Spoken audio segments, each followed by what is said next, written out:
우리 시간 하나님의 말씀 함께 보도록 하겠습니다. 하나님의 말씀은 마가복음 1장 16절에서부터 20절까지 말씀입니다. 마가복음 1장 16절에서부터 20절까지 말씀, 우리 함께 모두 자리에 일어나셔서 한 목소리로 같이 함께 봉독하도록 하겠습니다. 갈릴리 해변으로 지나가시다가 시몬과 그 형제 안드레가 바다에 금을 던지는 것을 보시니 그들은 어부라.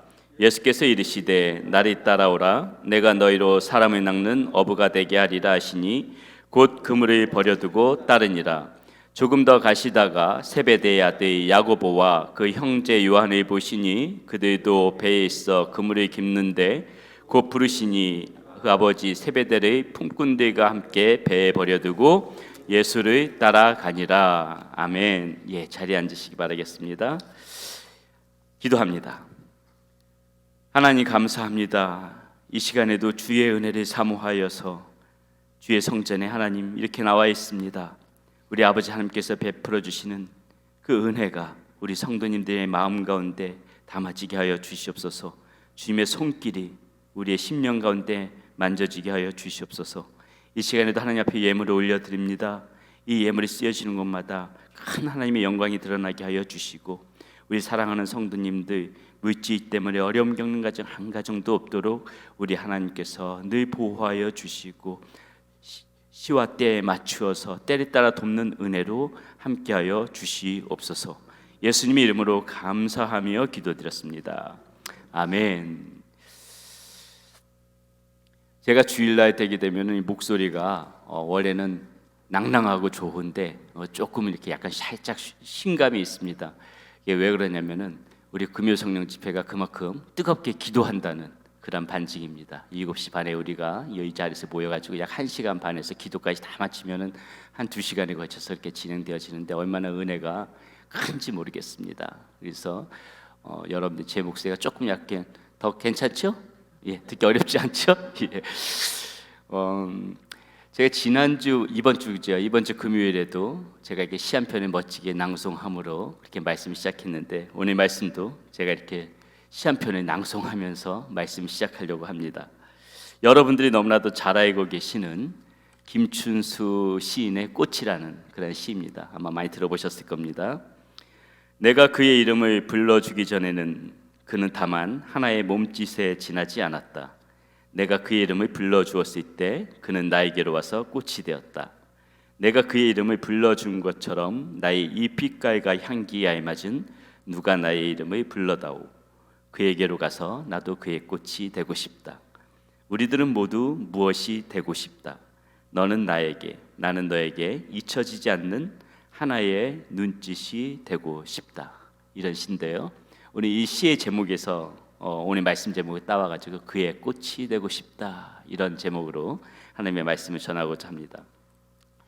자, 꽃이 될 수 있었던 것은 누군가가 처음으로 그것을 가르쳐가지고 꽃이라고 불러주었기 때문에 그게 꽃이 될 수 있었던 것이죠.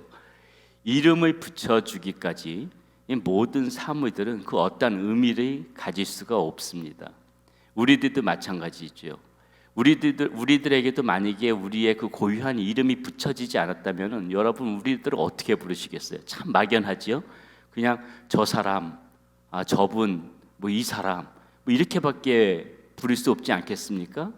그런데 우리에게 이름이 붙여지는 그 순간에 우리는 나만의 그런 고유한 그런 사람이 될 수가 있었다는 것이죠. 자, 현대인의 이 마음의 병 중에 하나가 이제 외로움, 고독함, 이렇게 이야기합니다.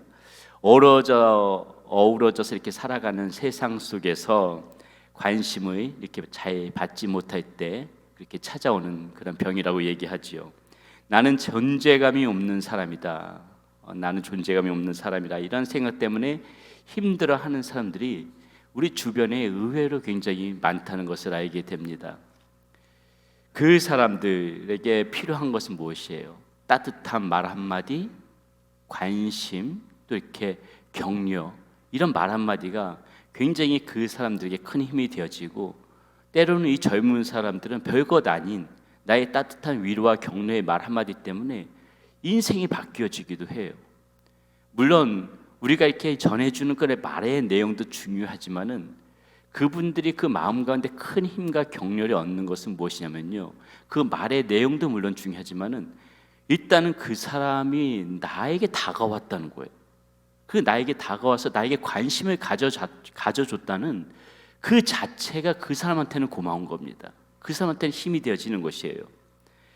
오늘 우리가 이 읽은 본문을 보게 되면은 별 볼 일 없이 살아가던 사람들에게 예수님이 찾아오는 이야기로 시작되어집니다. 한낱 가난한 동네인 이 갈릴리 어촌에서 근근히 고기잡이로 생계를 이어가던, 그냥 그저 아무도 알아주지 않던 그런 사람들이었어요. 그러나 어떻게 됩니까? 예수님이 그 사람들에게 찾아가서 그 사람들의 이름을 부르는 순간에, 그 사람의 이름을 부르는 순간에 그들은 다른 존재가 되어지는 것입니다. 그냥 별 볼 일 없던 사람들에서 순식간에 다른 존재가 되어지죠. 무관심 속에서 살아가던, 아무도 관심을 가져주지 않고 존재감이 없던 사람들이었는데 그들이 어떻게 됩니까? 예수님이 불러주는 순간에 예수님의 곁으로 가가지고 어떻게 되어지는 거예요? 그분의 꽃이 되어진 거예요. 그것이 우리가 오늘 알고 있는 이 사람들의 모습 아닙니까? 이 사람들이 예수님의 꽃이 되어져서 오늘날까지 오롯이 이렇게 우리 가운데, 말씀 가운데 역사하면서 우리 가운데 이렇게 제자라는 명목으로 전해져 내려오고 있는 것입니다. 예수님이 불러주기 전까지는, 그 사람에게 관심을 가지기 전까지는 그 사람들은 그냥 아무런 존재, 별 볼 없이 그런 살아가던 그런 사람들이었지만은 예수님께서 이렇게 불러주는 순간에 그들은 이렇게 주님의 옆에 와서 주님의 곁에 있는 꽃이 되어질 수 있었다, 이것이죠. 사랑하는 여러분, 우리가 이것을 볼 때, 이 말씀을 볼 때, 아, 과거에 이런 일이 있었구나, 이렇게 과거의 사건에만 머물러서는 안 돼요. 왜냐하면요, 하나님께서는 여전히 오늘 우리 곁에서도 이렇게 우리들 곁으로 다가오시는 하나님이시기 때문에 그런 거예요. 과거의 제자들에게만 이렇게 예수님이 다가가셨던 것이 아니라, 비록 눈에 보이지는 않지만은 예수님은 지금 여전히 여러분들 곁으로 찾아오시고 지금 여러분들의 이름을 불러주고 계신다는 거예요. 주님께서는 자신의 가치를 이렇게 상실한 채 그렇게 힘들게 살아가는 그런 사람들에게 찾아오십니다. 무관심 속에서 홀로 이렇게 쓸쓸한 마음을 이렇게 다듬고 살아가는 그러한 사람들에게 주님께서는 찾아가세요. 나는 아무런 존재감도 없어, 나는 별 볼 일 없는 사람이야, 이렇게 생각하면서 살아가는 그런 사람들에게도 변함없이 주님께서는 그런 사람들이 부르세요. 나는 부끄러운 사람이야, 나 같은 죄인이 무얼, 이렇게 생각하는 사람에게도 주님께는 오늘 우리 가운데 찾아와서 우리들이 불러주고 계시는 것입니다. 그리고 그들에게 뭐라 그럽니까? 그냥 불러주시는 것이 아니고 너는 그리스도인이야, 너는 나의 자녀라, 이렇게 이름을 붙여주시는 거예요. 이름을 붙여주시고 앞에서 이 시인이 고백했듯이 그분의 꽃이 되어지기를 주님께서는 우리에게 이렇게 원하신다는 것이죠. 사랑하는 여러분, 그렇다면 우리는 어떻게 그분의 꽃이 되어질 수 있을까요?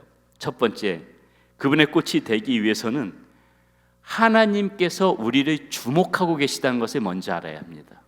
하나님께서 우리를 먼저 주목하셨어요. 우리에게 그리스도인이라 이름이 붙여진 것은 하나님이 나를 그렇게 불러주셨기 때문이에요. 마치 내가 선택해서, 내가 먼저 하나님을 알아서 그렇게 찾은 것 같지만은 사실은 여러분이 아세요? 하나님께서 오래전부터 우리들을 주목하고 계셨어요. 오래전부터 우리들을 주목하고 계시다가 오늘 우리들이 찾아와 주셔서 너는 나의 자녀다, 너는 그리스도인이야, 이런 이름을 붙여주셨다는 의미입니다. 제 얘기가 아니에요. 예레미야서 1장 4절에서 5절에 보면은 하나님은 예레미야에게 이렇게 말씀하십니다. 보세요. 여호와의 말씀이 내게 임하니라. 이르시되 내가 너를 모태에 짓기 전에 너를 알았고 네가 배에서 나오기 전에 너를 성별하였고 너를 여러 나라의 선지자로 세웠노라 하시기로. 자, 예레미야가 태어나기도 전에 하나님의 계획 가운데 있었다는 것입니다. 여러분, 이것은 예레미야만 콕 집어서 얘기한 것이 아니에요. 여전히 이것은 오늘 우리 가운데도 해당되어지는 말씀인 것입니다. 예레미야와 같이 하나님께서는 우리가 모태 짓기도 전에 우리들이 알고 계시고, 또 오늘 우리가 그리스도인이라 불려지는 건 역시 단지 우연이 아닌 하나님의 계획 가운데에 다 있었다는 사실을 우리는 믿어야 한다는 것입니다. 그것을 잘 알고 있는 다윗은 시편 139편 16절에서 다음과 같이 고백합니다. 내 형질이 이루어지기 전에 주의 눈이 보셨으며 나를 위하여 정한 날이 하루도 되기 전에 주의 책에 다 기록되었나이다. 다윗은 이 사실을 너무나도 잘 알고 있었어요. 그렇기 때문에 뭐라고 고백하는 겁니까? 우리의 삶의 여정을 지금 주님께서는 다 지켜보고 계신다. 그러면서 다 하루가 지나기도 전에 이미 우리의 삶의 여정을 주님께서는 주의 책에 기록하고 계신다. 무엇을 강조하고자 위함이에요? 하나님께서 끊임없이 계속해서 우리들이 주목하고 계시다는 것을 강조하기 위함입니다. 사랑하는 여러분, 하나님께서 이렇게 우리를 주목하고 계시다는 사실을 우리가 믿는다면 우리는 반드시 두 가지를 알아야 합니다. 첫째는 무엇이냐면은 하나님의 눈이 우리는 반드시 의식하면서 살아갈 수밖에 없다는 것이에요. 하나님 우리를 계속 바라보고 계신다는 것을 우리가 마음에 담고 살아간다면은 우리가 해야 될 일은 하나님의 눈을 의식하지 않을 수가 없는 것입니다. 그렇기 때문에 하나님의 눈을 반드시 의식하면서 살아가야 된다는 것이 하나의 우리가 알아야 될 부분이고, 또 하나는 무엇이냐면은 우리를 계속해서 주목해 보고 계시는 그 하나님께서 나의 삶과 함께 하시며 나를 인도해 주시고 나를 붙들어 주시고 나를 도우시는 하나님으로서 그렇게 하나님의 자녀들을 이렇게 인도해 가실 거라는 것을 우리는 믿어야 한다는 거예요. 자, 보세요. 하나님께서는 우리에게 그리스도인이라는 그 이름을 붙여주시는 순간 우리가 이 하나님의 것이 되어지게 하세요. 하나님은 하나님의 것을요 절대로 소홀하게 여기지를 않으십니다. 그래서 어떻게 합니까? 하나님께서는 내 영혼을 소생시키시고 자기 이름을 위하여 의의 길로 우리들을 인도해 가시는 거예요. 내가 사망의 음침한 골짜기로 다닐지라도 내가 해를 두려워하지 않을 것은 주께서 우리와 함께 하시기 때문에 그런 거예요. 주님께서는 주의 지팡이와 막대기로 나를 보호해 가시면서 우리를 푸른 풀밭 맑은 시냇물가로 인도해 가시는 것입니다. 왜요? 하나님께서 우리를 주목하고 계시기 때문에, 하나님께서 우리들을 바라보고 계시기 때문에 하나님께서 그렇게 해 가신다는 것이죠. 자, 오늘 이 별 볼 일 없던 갈릴리 어부들이 어떻게 예수 그리스도의 꽃이 되어질 수 있나 보세요. 본문 16절의 말씀을 보십시오. 갈릴리 해변으로 지나가시다가 시몬과 그 형제 안드레가 바다에 그물이 되시는 것을 보시니 그들은 어부라. 자, 아무도 관심을 가지지 않던 이들을 주님께서 지금 어떻게 해요? 주님께서 주목하셨다는 거예요. 보셨다는 거예요. 주님께서 먼저 보신 거예요. 제자들이 지금 주님을 먼저 본 게 아니잖아요. 주님께서 보셨어요. 19절에도 마찬가지 말씀이 나옵니다. 조금 더 가시다가 세베대의 아들 야고보와 그 형제 요한을 보시니 그들도 배에 있어 그물을 깁는데, 그들은 그저 자기들의 배에 그물을 깁는 데만 집중하고 있었어요. 그러나 그 모습을 누가 보셨어요? 주님께서 보셨어요. 항상 주님께서 우리들을 이렇게 먼저 주목하고 계시다는 사실, 보고 계시다는 사실, 여기서부터 하나님의 역사는 시작되어지는 것입니다. 누구도 이 주님의 눈으로부터 자유로울 수가 없는 거예요. 사랑하는 여러분, 지금도 우리 주님께서는요, 이 보고 계시는, 이 주목하고 계시는 모습이 변함없이 우리 가운데 있습니다. 우리는 홀로 세상 속에서 이게 무관심 속에서 버려진 그런 존재들이 절대로 아니에요. 하나님께서는 이사야 49장 15절 16절에서 다음과 같이 말씀하십니다. 여인이 어찌 그 젖먹는 자식을 잊겠으며 자기 태에서 난 아들을 긍휼히 여기지 않겠느냐. 그들은 혹시 잊을지라도 나는 너를 잊지 아니할 것이라. 내가 너를 내 손바닥에 새겼고 너의 성벽이 내 앞에 있나니. 우리 하나님께서는 우리들 이렇게 손바닥에 새기고 계신다는 거예요. 우리는 아무런 존재감도 없는 그런 잡초 같은 사람이 절대 아니라는 겁니다. 우리를 보시고 우리에게 이름을 붙여주신 분이 우리 하나님이세요. 손바닥에 우리의 이름을 새긴 만큼 우리는 그런 아무런 쓰임없는 존재가 아니라 하나님께 우리는 그렇게 귀한 자녀이고요, 하나님께서 우리 이름을 주의 손바닥에 새긴 만큼 우리는 하나님 앞에 그렇게 존귀한 자라는 것이에요. 여러분이 인정을 하던, 여러분 자신을 그렇게 받아들이던 그거와 상관없이 여러분은 절대로 하찮은 그런 사람들이 아닌 거예요. 하나님께서는 여러분들의 손바닥에 새기고 지금 여러분들을 바라보고 계시다니까요. 여러분이 하나님 앞에 그런 존재라는 것을 우리는 마음으로 그것을 받아들여야 되는 겁니다. 인정해야 되는 거예요. 자, 우리가 이것을 깨닫고 받아들일 때 우리는 그분의 곁에 있는 분명한 그러한 꽃이라는 그런 인식 가운데 우리가 살아갈 수가 있는 것입니다. 여러분이 절대로 별 볼 일 없는 사람이라고 생각하지 마십시오. 능력이 없고 부족하다고 자책하지 마세요. 늙고 병들었다고 탄식하지 마세요. 하나님이 여러분들에게 그리스도인이라는 이름을 붙여주신 이상, 그리고 그 이름의 중함을 알고 여러분들이 그 이름을 간직하면서 살아가고 있는 이상, 하나님께서는 여러분들이 이 땅에서 살아가는 동안에 항상 그분의 꽃으로 살아가게 하실 것입니다. 그것을 넘어서서 영원한 하나님의 나라에서도 여러분들은 변함없이 그 하나님의 옆에서 향기를 바라는 그러한 꽃이 되어져 있을 것입니다. 그것을 여러분은 항상 마음에 간직하고 나는 우리 주님의 꽃이다, 그러한 마음으로 살아갈 필요가 있는 것이에요. 자, 두 번째, 우리가 그분의 꽃이 되기 위해서는 그분의 부르시는 소리를 듣고 반드시 따라가야 하는 겁니다. 하나님께서는 우리를 주목하시고 계시는 것으로 그치고 있는 것이 아니에요. 단지 보고 그치지 않아요.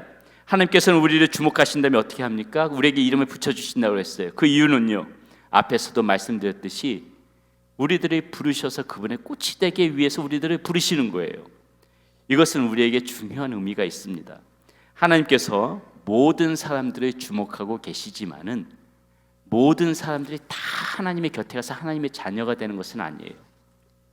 아, 하나님께서 나를 주목하고 계시는구나, 이렇게 안다고 해가지고 우리가 하나님의 자녀가 되는 것이 아닙니다. 하나님의 사람이 되는 것이 아니에요. 단지 알고만 있다고 해서 하나님의 사람이 될 수가 없다는 얘기입니다.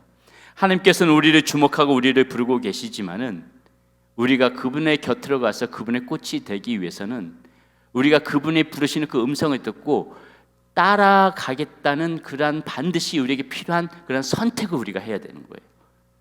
주님의 음성이 들렸을 적에 나를 주목하면서 주님께서는 부르시죠? 꽃이 되기 위해서 부르시죠? 우리가 그 음성을 들었다면 우리가 해야 될 일이 있다는 거예요. 그것은 뭐냐면은 저 음성을 내가 따라가겠다 하는 이 선택이 우리에게도 필요하다는 거예요. 우리의 결단 없이 우리가 주님 곁으로 갈 수가 없는 것입니다. 이것이 하나님께서 조금 어려운 얘기지만 우리에게 주신 자유의지, 이것이 필요한 것이에요. 여기에요. 하나님께서는 억지로 우리들을 붙들으셔가지고 하나님 앞에 무릎에 꿇어 이렇게 하나님 앞에 꿇어 엎드려서 이렇게 경배 드리는 것을 기뻐하지 않으세요. 하나님께서 우리를 억지로 붙들어 주기를 원하지 않으세요. 하나님께서 기뻐하시는 것은 하나님께서 우리 인간에 허락하신 그 자유의지를 가지고 우리가 자발적으로 하나님 앞에 나가서 그분의 음성을 듣고 내가 주님 앞에 따라가겠습니다, 주님의 음성에 순종해서 제가 따라가겠습니다, 이렇게 결단하는 것이 하나님께서 기뻐하신다는 거예요. 오늘 본문에 나타난 이 갈릴리 어부들의 모습을 보십시오. 17절 18절의 말씀입니다. 예수께서 이르시되 나를 따라오라, 내가 너희로 사람을 낚는 어부가 되게 하리라 하시니 곧 그물을 버려두고 따르니라, 이렇게 나오고 있어요. 주님께서 그냥 부르시기만 하셨어요. 나를 따라오라 얘기했는데 이 사람들이 어떻게 합니까? 자신들이 자발적인 의지로 예수님을 따라가는 거예요. 선택한 거예요. 20절 말씀에도 똑같이 나오죠.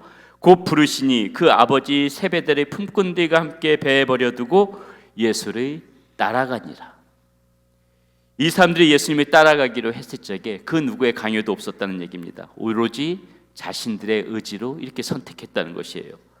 이와 같이 우리가 주님 곁에 있기 위해서는 그 부르시는 소리를 듣고 주님이 계신 곳으로 우리는 이렇게 따라가야 되는 것입니다. 순종하면서 따라가야 되는 것이에요. 자, 그렇다면 주님께서는 어떻게 우리들을 부르실까요? 어떻게 우리를 부르시느냐? 어떻게 어떠한 장소에서 우리들을 부르시는지 한번 볼게요. 우리는 오늘 말씀 속에서 이 어부들을 부르시는 이 주님의 모습을 가만히 주목해서 봐야 되는데요. 예수님께서 이 어부들을 부르시는 그 장소가 어디였냐면은 이들이 열심히 일하고 있는 그런 삶의 현장 가운데서 주님께서 부르셨어요. 너희들의 삶의 현장은 지저분하니까는 그것을 빨리 벗어나서 거룩한 나 있는 곳으로 이쪽으로 와. 이렇게 주님께서 우리를 부르신 것이 아니고요. 주님께서는 우리가 열심히 일하고 있는 그 삶의 현장으로 찾아오셔서 그 삶의 현장 가운데서 우리들 불러주시고 거기서 그치는 것이 아니라 그 삶의 현장을 이 부르신 제자들과 같이 함께 누비고 다녔다는 것입니다. 자, 이것이 무엇이 의미하냐면요, 하나님께서는 오늘도 여전히 우리들 부를 때요, 이 삶의 현장 가운데서 우리들을 불러주신다는 거예요. 삶의 현장 가운데서 주님께서는 계속 우리를 주목하시면서 우리를 부르시는데, 이런 경건한 장소에서 경건한 장소로 우리를 불러주시는 것이 아니라 삶의 한복판에서 우리들을 찾는다는 것입니다. 그 삶의 현장 속에서 나를 따라오겠냐고 묻는 것인데요, 이것이 무엇을 의미합니까? 우리가 이 삶의 현장에서 주님을 따라간다는 것은 내가 이 삶의 현장 속에서 바른 하나님의 자녀로 살아가겠다는 것을 의미하는 거예요. 이해하십니까? 삶의 현장에 하나님께서 나를 부르셨다는 것은 내가 이 삶의 현장을 벗어나가지고 다른 곳에 있겠습니다 이런 얘기가 아니에요. 다른 곳에서 거룩한 자로 살아가겠습니다 이런 얘기가 아니에요. 삶의 현장 속에서 우리들 부르셨다는 의미는 내가 삶의 현장 가운데에서 하나님의 자녀로 살아가겠습니다. 이 삶의 현장 속에서 하나님의 그런 빛된 삶을 살아가겠습니다. 우리 주님께서 그것을 원하시기 때문에 구태여 삶의 현장 가운데 찾아오셔서 우리들 불러주시고 계시다는 것입니다. 그러므로 여러분, 내 삶의 현장은 단지 고기 잡는 그러한 예전에 그 나의 삶의 현장은 단지 그 고기 잡는 그런 장소에 불과했다면, 그리고 그러한 삶의 모습에 익숙해왔고 그런 삶이 편했었다면요, 이제는 어떻습니까? 주님께서 우리의 삶 가운데 우리들을 부르시고 따라오라고 하셨다면은 이제는 그동안 내가 이렇게 익숙하게 살아왔던, 편안하게 살아왔던 이 삶의 현장이 바뀌어져야 된다는 거예요. 바뀌어져야 된다는 거예요. 똑같은 장소, 똑같은 삶의 현장이지만은 이제는 그분의 꽃답게 다른 마음과 다른 모습으로 이 삶의 현장에서 살아가야 된다는 것이 주님께서 우리의 삶의 현장으로 찾아오셔서 우리를 부르신 이유라는 것입니다. 지금 여러분들께서 발이 딛고 있는 그곳에서부터 우리는 그분의 음성을 듣고 따라가야 된다는 것이에요. 자, 그렇다면 우리는 어떤 모습으로 따라가야 하는 것일까요? 이것이 오늘 우리가 마지막으로 나눌 말씀인데, 자, 마지막 말씀 이것입니다. 익숙한 것들을 버려두고 쫓아가야 된다는 거예요. 익숙한 것들을 버려두고 쫓아가야 된다. 자, 부름받은 어부들의 모습을 다시 한번 보겠습니다. 앞에서 읽었던 17장 18절의 말씀이고요, 또 20절의 말씀인데 이렇게 나오죠. 예수께서 이르시되 나를 따라오라. 내가 너희로 사람을 낚는 어부가 되게 하리라 하시니 곧 그물을 버려두고 따르니라. 20절입니다. 곧 부르시니 그 아버지 세베대를 품꾼들과 함께 배에 버려두고 예수를 따라가니라. 자, 여러분, 우리는 이 말씀을 어떻게 받아들입니까? 이 말씀이 여러분들에게 부담이 되어집니까? 이 모든 생업을 버려두고 주의 종이 되어야 한다는 말인가? 물론 누군가에게는 그렇게 들려질 수 있습니다. 그분의 음성이 되어질 수 있고요. 그러나 여기서 우리가 주목해 봐야 할 것은 그들이 주님의 부르심을 듣고 그분을 따르기를 결심했을 적에 그들이 무엇을 버렸는지를 주목해서 봐야 돼요. 이 말씀 가운데 그들이 무엇을 버렸는지, 그들이 버려두고 떠났던 것이 무엇입니까? 그들의 삶에서 반드시 필요한 것들이었어요. 그들의 모든 것이라고 할 수 있었었고, 그들이 의지해왔던 그 무엇이었습니다. 그것이 무엇입니까? 그물이고 배였어요. 어부들에게 이 그물과 배는 이 어부들의 모든 것입니다. 전부이고 그들의 생업이고 그들이 의지해왔던 것들이죠. 이것을 잘 알고 있는 어부들이 이제 그것을 버려두고 예수님을 따라갔다는 것입니다. 사랑하는 여러분, 이게 무엇을 의미할까요? 오늘 우리는 이 어부들의 모습을 보면서, 이 버려두고 떠나는 어부들의 모습을 보면서 무슨 생각을 해야 할까요? 주님을 따르기 위해서 그동안 나는 주님 없이 나의 힘으로 의지해오고 살았던 그 모습이 있었을 것입니다. 주님 없이 나의 능력으로 할 수 있다고 믿었던 것들이 있을지 모르겠어요. 주님 없이 내가 의지했던 그 무엇이 있을지 모르겠습니다. 그것을 버려둔다는 것은 내가 주님 없이 행해왔던, 주님 없이 의존해왔던, 주님 없이 나의 능력으로 된다고 믿어왔던 그런 것들을 버리라는 소리예요. 그런 것들을 버려두고 따라오라는 소리예요. 하나님보다 중심에 두었던 그 모든 것들이 이에 다 해당되어지는 것입니다. 이것 없이는 살 수 없다고 붙들고 살았던 거, 그거 얘기하는 거예요. 예수님을 알기 전에 내 삶에 가장 중요하다고 여겼던 그것일지도 모르겠습니다. 이것들이 나에게 가장 가치 있는 것이고 내 삶의 전부라고 믿어왔던 바로 그것이에요. 그러나 이 모든 것들을 버려두고 주님을 따른다는 것은 이제 자신이 생명처럼 사랑했던 그 배와 그물보다 더 소중한 것들을 발견했다는 의미인 거예요. 그것들이 내 삶의 중심이 아니라 진정한 내 인생을 맡길 만한 그러한 삶의 주인을 만났기 때문에 그것을 버릴 수가 있었던 거예요. 이 어부들이 선택한 것은 무엇입니까? 더 가치 있는 것을 얻기 위하여서 덜 가치 있는 것들을 버린 것뿐인 거예요. 여러분들에게 배와 그물은 무엇입니까? 주님을 따르기 위하여서 그런 것들을 버리실 수 있습니까? 우리가 이것에 대해서 망설인다면은 우리는 아직까지 주님을 따라가기를 결심을 쓰지 못한 거예요. 우리는 의심의 여지없이 삶의 현장에서 최선을 다하면서 부단히 살아가고 있습니다. 그것이 삶의 현장 가운데서 우리를 부르신 이유이기도 하지요.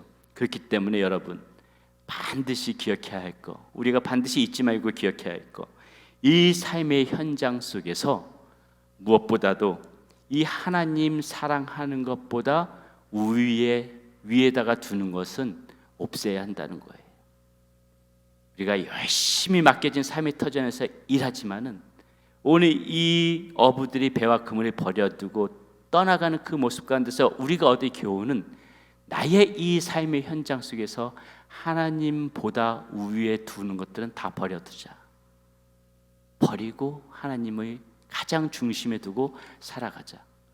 오늘 이 버려두는 모습 가운데 우리는 그 모습을 발견해야 된다는 것입니다.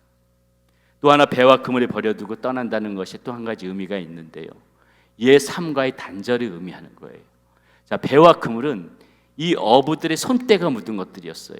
익숙해 있던 것들이죠. 여러분의 삶 가운데서도 이렇게 손에 손때가 묻은 익숙한 그런 삶의 습관들이 있을 것입니다. 그것들을 때로는 주님 앞에서 주님의 만남으로 인하여 버려야 된다는 거예요. 저는 이 목회 여정 중에서 많은 성도님들이 이 배와 그물을 버려두고 주님을 따르는 그런 모습들을 지켜봤습니다. 어떤 분은 평생을 지내왔던 그러한 제사를 버려두고 주님을 따르는 것을 본 적이 있어요. 어떤 분이 이 평생 동안 품속에다가 가지고 다녔던 그러한 부적을 버려두고 주님을 따르는 것을 봤습니다. 좋지 못한 습관들도 버리는 사람을 봤고요, 정직하지 못하고 불의를 일삼았던 그러한 삶의 방식도 버려두고 주님을 따르는 사람을 봤습니다. 이기심, 혈기 같은 좋지 못한 그러한 성격도 버렸습니다. 반드시 버려야만 되는 내 안에 있던 그 익숙한 것들을 버릴 때 우리는 좀 더 가까이 이렇게 주님께로 나갈 수가 있었다는 것입니다. 우리 찬양팀 준비해 주시고 말씀 정리합니다. 여러분, 오늘 우리가 이 서두에 보았던 이 시인은요, 이 이름 없는 식물에게 누군가가 꽃이라는 이름을 붙여줬을 적에 이제 그에게로 가서 그의 꽃이 되고 싶다, 이렇게 고백하고 있죠. 이름 없는 식물에게 누군가가 꽃이라고 이름을 붙여줬을 적에 이제 난 그에게로 가서 그의 꽃이 되어지고 싶다. 이런 고백이 이 시계의 중심적인 그런 내용입니다. 우리에게 이름을 붙여주신 예수님, 아무런 존재감 없이 의미 없이 살아가던 우리들에게 그리스도인이라는 이름을 우리에게 붙여주신 분이 예수님이시라면은 우리는 오늘 어떠한 선택을 해야 합니까? 이제 우리도 우리에게 이름을 붙여주신 그분에게로 가서 그의 꽃으로 살고 싶다. 이러한 고백을 해야 되는 것이 저와 여러분들의 오늘 우리가 생각해 보아야 될 그러한 문제라는 것입니다. 그분의 꽃이 되어지는 모습, 이름을 붙여주신 그분에게 가서 그분의 꽃이 되어지는 그러한 축복된 삶을 살아가는 우리 사랑하는 성도님들 되시기를 바라겠습니다.